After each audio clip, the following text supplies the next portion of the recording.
வீட்டுக்குள்ள உன் மனசு தெரியுதையா உன்முக விபூதி பட்டையில ஆறுமுகம் ஜொலிக்குதையா கற்பூர காரத்தி எற்றையில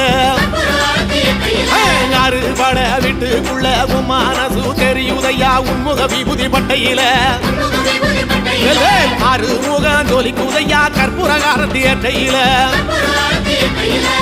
தெற்கு திசையாள்பவனே தேடி செல்வம் கொடுப்பவனே பன்னீர் தோளும் கொண்டு பக்தர்களை சுமப்பவனே கந்தா உன்னிடம் உண்மை சொல்ல வேண்டும் உன் புகழ் பாடியே வாழும் வாழ்க்கை வேண்டும்